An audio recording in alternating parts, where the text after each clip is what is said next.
കൊടുക്കാൻ വേണ്ടിയിട്ടാണ് ഇന്നിപ്പോൾ ഇവിടെ വന്നത്.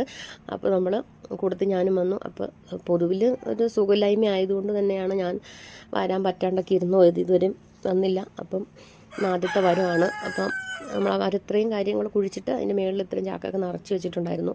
അപ്പോൾ ഇനി അതിൻ്റെ അകത്തേക്ക് പടുതയുടെ അളവെടുത്തിട്ട് കുറച്ചും കൂടെ താത്തിയിട്ട് കുറച്ച് ചാക്കൊക്കെ സൈഡിൽ വെച്ചിട്ട് പടുതയാക്കിയിടണം.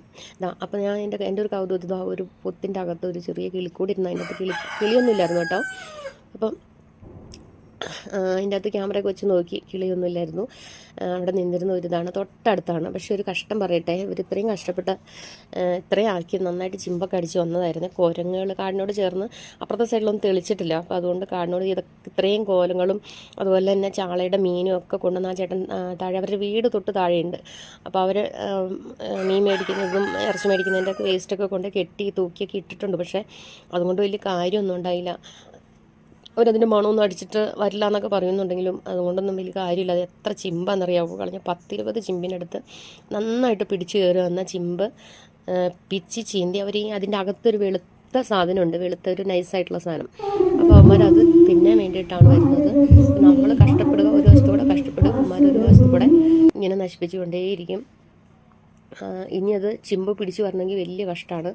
അപ്പോൾ അവിടുത്തെ പരിപാടിയെല്ലാം കഴിഞ്ഞ് നമ്മൾ അടിമാലി ഇറങ്ങി പടുതയൊക്കെ കുറച്ച് പടുത മേടിക്കണമായിരുന്നു. അതിന് അളവെടുത്തിട്ടുണ്ടല്ലോ. അപ്പോൾ എന്തായാലും നമ്മൾ എട്ടക്കര വഴി പോരാമെന്നുള്ള നല്ല രസമുള്ള വഴിയാണിത്, ശാന്തമായിട്ടുള്ള വഴി. അപ്പോൾ നമ്മൾ അടിമാലിക്ക് ഇറങ്ങി. അടിമാലിയിൽ നിന്ന് പടുതെല്ലാം മേടിച്ച് ഉച്ച കഴിഞ്ഞ് നമ്മുടെ റിപ്പബ്ലിക് ഡേയുടെ പരിപാടി ലൈബ്രറിയിലുണ്ടായിരുന്നു. അപ്പോൾ അതിന് വേണ്ടി വീട്ടിൽ വന്നിച്ചിട്ട് ഭക്ഷണമൊക്കെ കഴിച്ചിട്ട് പരിപാടിക്ക് ഇറങ്ങി. ആ കുട്ടികളുടെ പരിപാടിയൊക്കെ അതിന് ഇടയ്ക്ക് നമ്മൾ ഫോൺ കയ്യിൽ നിന്ന് താഴെ വെച്ചിട്ടില്ല. പിള്ളേരെ കോർഡിനേറ്റ് പിള്ളേർ വരുമോ ഇല്ലെന്ന് അറിയണം. നമ്മളൊരു പരിപാടി ഏറ്റെടുക്കുമ്പോൾ അത് ഏകദേശം വലിയ റിസ്ക്കാണ് നമ്മൾ പരിപാടി ഇന്ന് വിജയിപ്പിച്ചെടുക്കുക എന്ന് പറയുന്നത്. പ്രത്യേകിച്ച് ഇപ്പോൾ കുട്ടികൾക്കൊക്കെ നമ്മൾ എന്തെല്ലാം ഓഫർ കൊടുത്ത് വരാമെന്ന് പറഞ്ഞാലും അവർക്ക് പൊതുവിൽ മടിയാണ്. അപ്പം അത് നമ്മൾ ഫോൺ താഴെ വെച്ചിട്ടില്ല. അവിടെ നിന്ന് പോരുന്നതിൻ്റെ ഇടയ്ക്കെല്ലാം എല്ലാവരും എത്തുമോ വിളിക്കുമോ അതിൻ്റെ ബാക്കിയുള്ള കാര്യങ്ങളെല്ലാം കറക്റ്റ് ചെയ്ത് വേണമല്ലോ നമുക്കൊരു പരിപാടി കോർഡിനേറ്റ് ചെയ്ത് കൊണ്ടുവരാനായിട്ട്. എന്താണെങ്കിലും 4 മണിയൊക്കെ ആയപ്പോഴത്തേക്കും അത്യാവശ്യം ആളുകൾ എല്ലാവരും എത്തി. അത്യാവശ്യം തരക്കേടില്ലാത്ത രീതിയിലൊരു പ്രോഗ്രാം കോർഡിനേറ്റ് ചെയ്ത് കൊണ്ടുവരാൻ പറ്റി. അപ്പം കുട്ടികളുടെ അമ്മയുടെയും കൂടെ ദേശഭക്തി ഗാനമാണത്. അതുപോലെ തന്നെ കുറച്ച് കുട്ടികൾക്ക് പ്രോഗ്രാമിന് സമ്മാനങ്ങൾ കൊടുത്തിട്ടുണ്ടായിരുന്നു.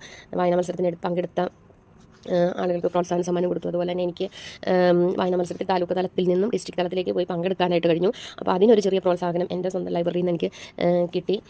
അതുപോലെ തന്നെ റിപ്പബ്ലിക് ഡേയുടെ കുറേ ഫ്ലക്കാർഡുകളെല്ലാം റെഡിയാക്കി കുട്ടികളുടെ റാലിയും ഒരു ഭാരത് മാതാവൊക്കെ ആയിട്ട് ഞങ്ങൾ ചെറിയൊരു പരിപാടി സംഘടിപ്പിച്ചിട്ടുണ്ടായിരുന്നു. എന്തായാലും കുഴപ്പമില്ലാത്ത രീതിയിൽ നല്ല രീതിയിൽ ആ പരിപാടി അങ്ങനെ സംഘടിപ്പിക്കാൻ കഴിഞ്ഞു. അപ്പോൾ അങ്ങനെയൊക്കെ ചില ദിവസങ്ങൾ അങ്ങനെയൊക്കെയാണ് കടന്നു പോകുന്നത്.